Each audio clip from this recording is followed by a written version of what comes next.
आदरणीय केशव मुरारी दास जी।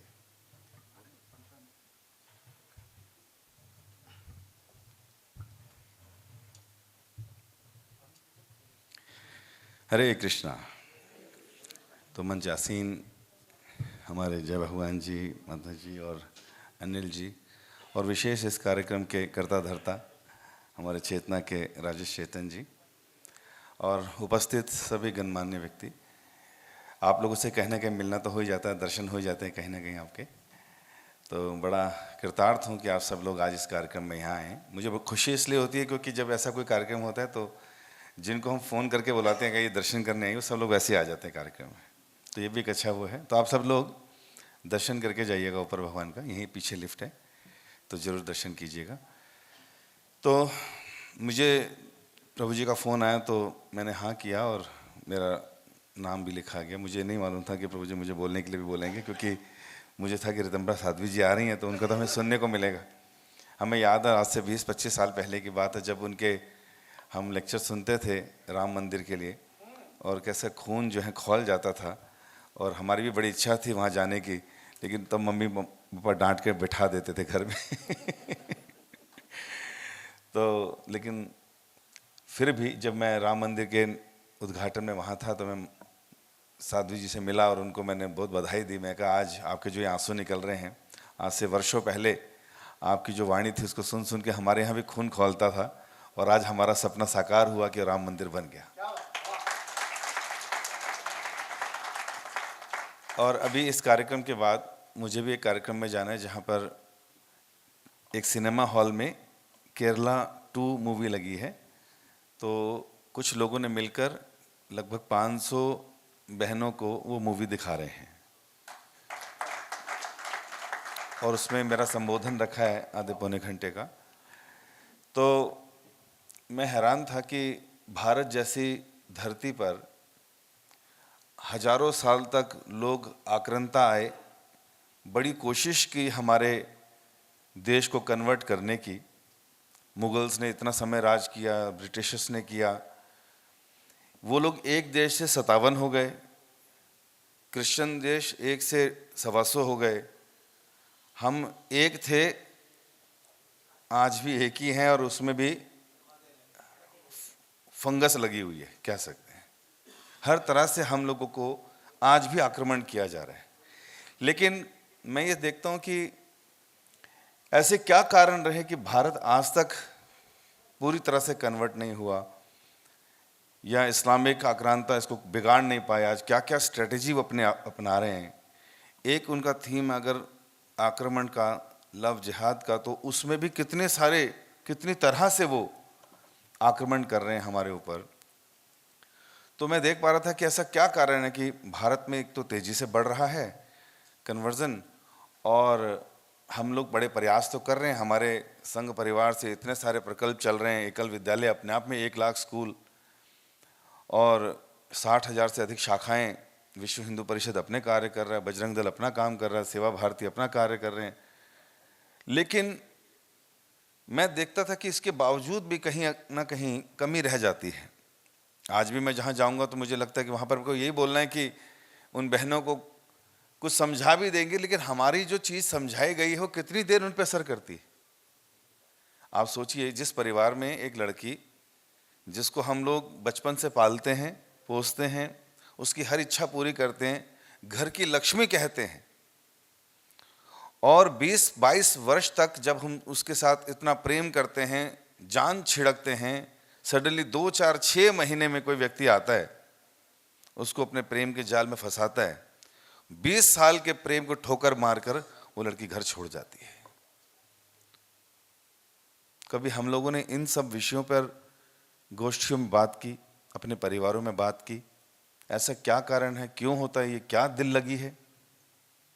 हम लोग अगर देखें तो भारत को विदिन 5 to 10 ईयर्स हम बदल सकते हैं पूरी तरह से। जो हम चाहते हैं विश्व गुरु बनाना, 10 साल के अंदर बना देंगे। कोई बड़ी योजना करने की जरूरत नहीं है, लेकिन उसके लिए स्ट्रेटेजिक प्लान चाहिए। लाइक माइंडेड लोगों को इकट्ठा करना होगा। अगर आज आप लोग, क्योंकि वैश्य परिवारों से जुड़े हैं और भी सब लोग जानते हैं कि अगर हम आज ये देखने का प्रयास करें कि हमारी बिरादरी के लोग या हमारे प्राइवेट स्कूल्स और कॉलेजेस की संख्या क्या होगी, तो कोई बता सकता है कि क्या परसेंटेज होगा भारत में प्राइवेट स्कूल्स का या कॉलेजेस का जो हमारे लोग चला रहे हैं? कोई अनुमान? जी, प्राइवेट हमारा कंट्रीब्यूशन 70। चलिए, बहुत बड़ा एक नंबर है जी। 70% अगर हम स्कूल और कॉलेजेस हम लोग चला रहे हैं, तो अगर 70% स्कूल में हम 2000 बच्चे भी मानकर चलें, कॉलेजेस में तो ज़्यादा होते हैं। मैं भी 3 दिन पहले ही गणपत यूनिवर्सिटी गया था, गुजरात लेक्चर के लिए बुलाया था मुझे। उधर भी 18,000 स्टूडेंट्स हैं। ये DTU है, इसमें 12,000 हैं। ऐसे बड़े बड़े कॉलेजेस भी हम लोग चला रहे हैं। तो मुझे लगता है कि इतनी भारी संख्या में अगर हम लोग उन स्कूल्स और कॉलेजेस से धर्म की शिक्षा, अब जब हम धर्म की बात करते हैं इसमें भी बहुत कंफ्यूजन है अपने इधर, क्योंकि हम धार्मिक तो हैं लेकिन हमारा फेथ बहुत ज़्यादा स्ट्रांग नहीं है।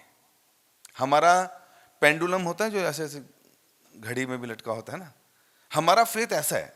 आज अगर हम लोग धार्मिक हैं तो जिस दिन हमारे ऊपर किसी ने बंदूक तान दी तो सबसे पहले हम कोई भी बदल जाएगा। जान किसको प्यारी नहीं है। और अगर प्रलोभन की बात करें कि अगर हमें प्रलोभन दिया जा रहा है तो प्रलोभन से भी कई हो सकता है जो धनी व्यक्ति है वो ना बदले, लेकिन जिसके पास अभी 2 वक्त की रोटी का और कुछ सेंस एंजॉयमेंट के अल्यूरमेंट्स की कमी है तो वो चाहेगा कि मैं बदल जाऊं। तो हम कितना ही जिंदाबाद मुर्दाबाद करते रहें, मुझे लगता है कि हम कितना ही स्ट्रांग उनको बनाते रहें, एक ना एक दिन वो भी बदल जाएंगे। ऐसी क्या चीज है जो उनको बदलने से रोक सकती है? वो है धर्म एक्चुअली। जैसे मैं कई जगहों पे बोलता हूं,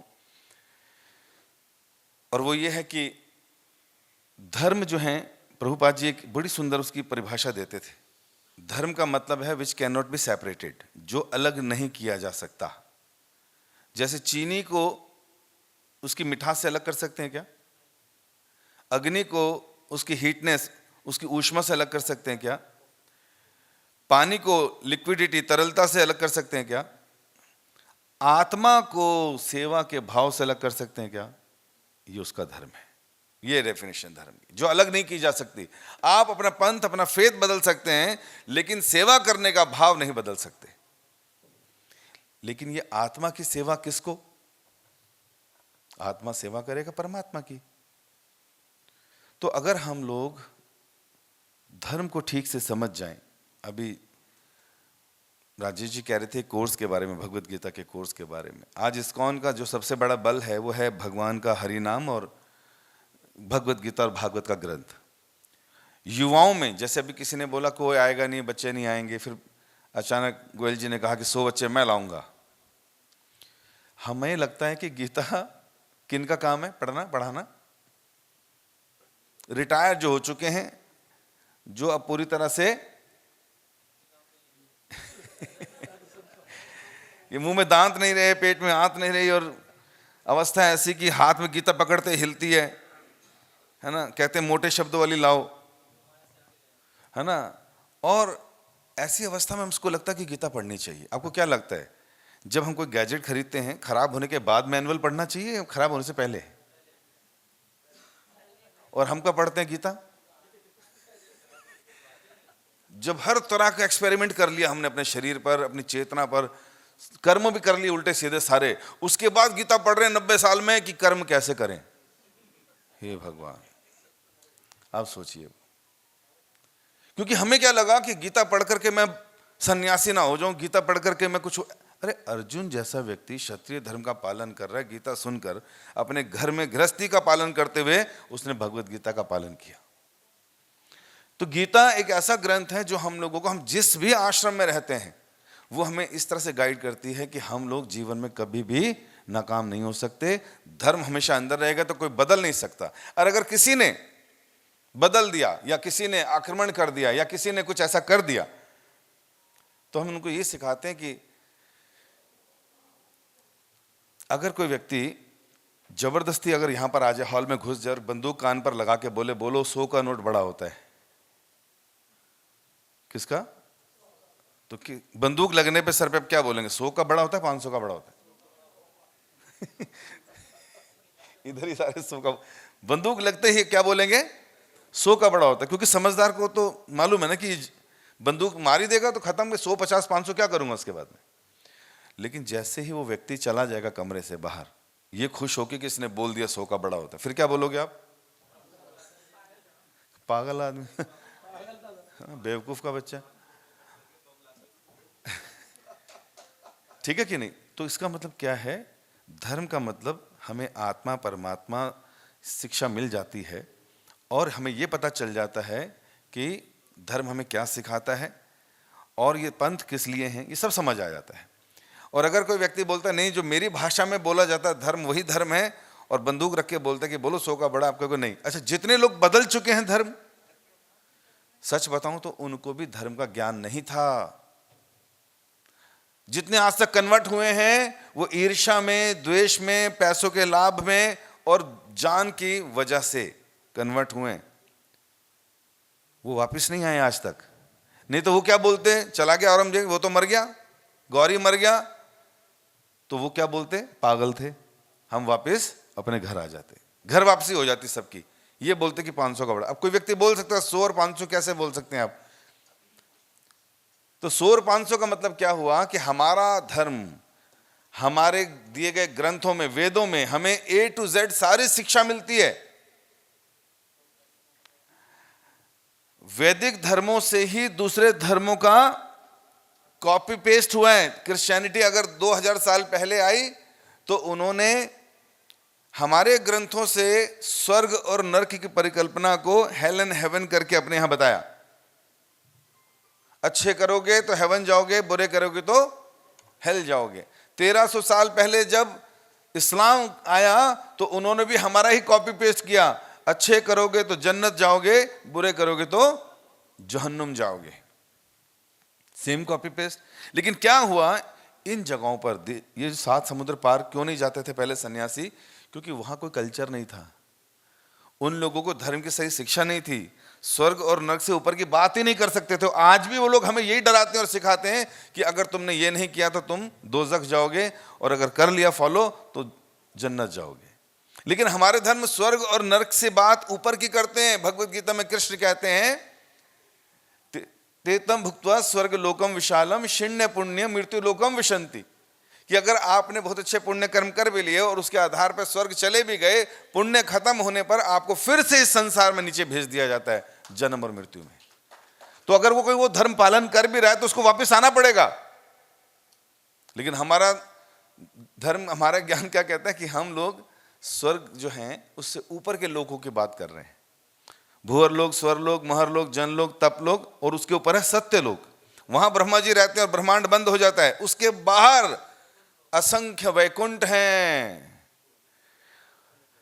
और वैकुंठ में जाने के बाद व्यक्ति दोबारा लौटता नहीं है संसार में। और वैकुंठ के ऊपर है गोलोक धाम, जहां भगवान कृष्ण का धाम है।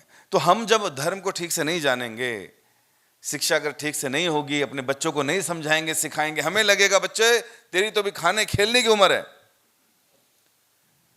तो अगर कोई व्यक्ति धन है, जिसके पास क्वालिफिकेशन अच्छी है, ऑपुलेंस है सारे, और आप उसको ये बोलो कि जा तो एंजॉय कर, और आज का मतलब क्या, एंजॉय का मतलब क्या होता है आजकल? पार्टी। और वो पार्टी में क्या क्या होता है वो सब जानते हैं आप, है ना? आए दिन पकड़े जाते हैं सब लोग, रेव पार्टीज होती हैं, हुक्का पार्लर्स जाते हैं लोग, जिम, है ना, इन सब जगहों पर जाते हैं। तो जहां पर जैसे हम एंजॉयमेंट की बात करते हैं तो सिंफुल एक्टिविटी स्टार्ट्स, और हम लोग सोचते हैं कि इसको मजा कहते हैं, हमारे बच्चे कर रहे हैं, खाओ पियो बेटा, कोई दिक्कत नहीं है, हु केयर्स। लेकिन अगर धर्म को ठीक से समझे, धर्म का ठीक से पालन करें, तो कोई ताकत हमारा परिवर्तन नहीं कर सकती धर्म का। आज पूरे विश्व में चैलेंज है। भारत का सन्यासी, जैसे राजेश जी बता रहे थे, एक संत गया खाली बाहर 7 समुद्र पार करके, और वहां के फिरंगियों को, चरस गांजा पीने वालों को उन्होंने केवल हरे कृष्ण महामंत्र की शक्ति से उनका चरित्र, उनका जीवन बदल दिया। ऐसा संत आज तक नहीं हुआ।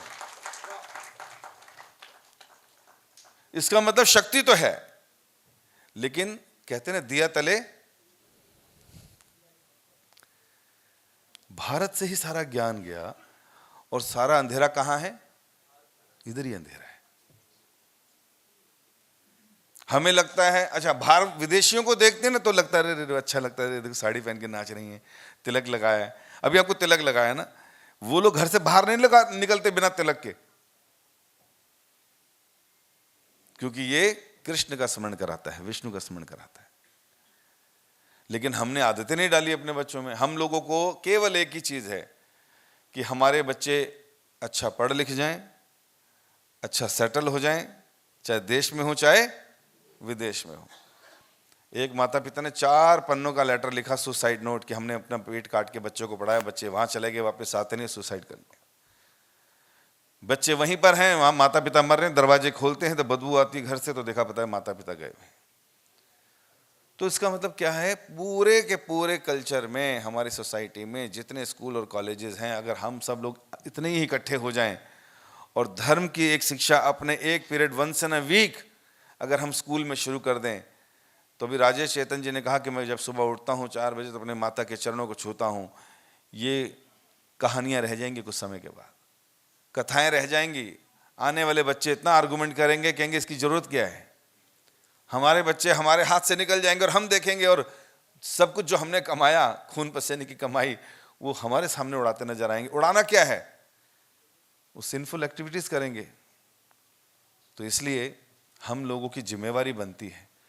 एक श्लोक आता है भागवत में, गुरु न सस्यात् स्वजनो न सस्यात्, पिता न सस्यात् जननी न सस्यात्, देवम न सस्यान पतिश न सस्यान, ना मोचियेत समुपेत्य मृत्यु। इसका मतलब है कि किसी को गुरु वाला पद नहीं लेना चाहिए, किसी को एम्प्लॉयर नहीं बनना चाहिए, किसी को पिता नहीं बनना चाहिए, किसी को मां नहीं बनना चाहिए, बच्चों को जन्म नहीं देना चाहिए, किसी को पति भी नहीं बनकर पत्नी नहीं स्वीकार करनी चाहिए। क्यों? क्योंकि इन सब के कोई ना कोई डिपेंडेंट्स हैं। गुरु के डिपेंडेंट्स कौन है?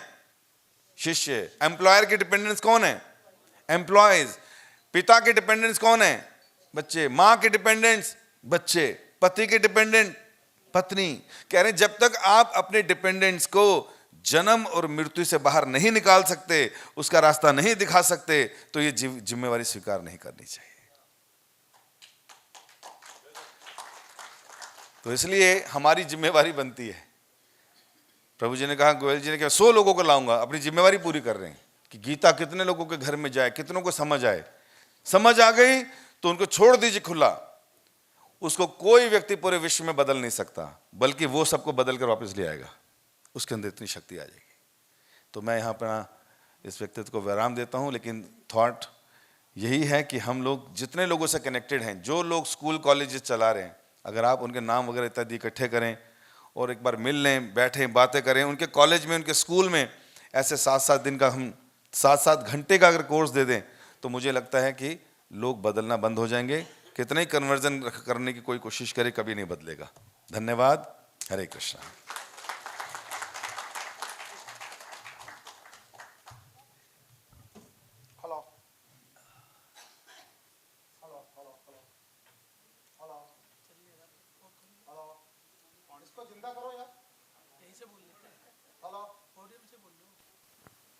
हेलो। हाँ, ये भी तो जिंदा रहना चाहिए ना। कैसा लगा मित्रों?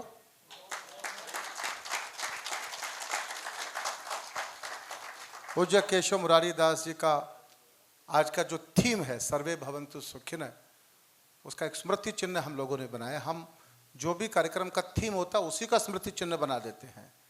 तो आदरणीय अनिल सिंघल साहब अपने परिवार के साथ आ जाएं और आदरणीय इस्कॉन के अध्यक्ष, इस्कॉन रोहिणी के अध्यक्ष, आइए शशि भाभी। और एक चित्र देखिए, ये मोमेंटो कैसा लग रहा है आपको? ये आपके अखंड भारत का नक्शा जान के बना है। आपको पीड़ा हो, दर्द हो, इतना बड़ा भारत था ये, जो हमने धीरे धीरे धीरे धीरे हमारे हाथ से छिटक रहा है। जान के मैंने रखा। अभी मुझे कहा तेरे पर केस हो जाएगा, ये आप दिखा नहीं सकते। मैंने कहा मैं तो दिखाऊंगा। तो यह अखंड भारत का नक्शा है जिसमें लिखा गया है सर्वे भवन्तु सुखिनः। एक बार तालियां बजाओ। और शेर ही है भारत भाई, शेर ही है, ऐसे ही भारत था।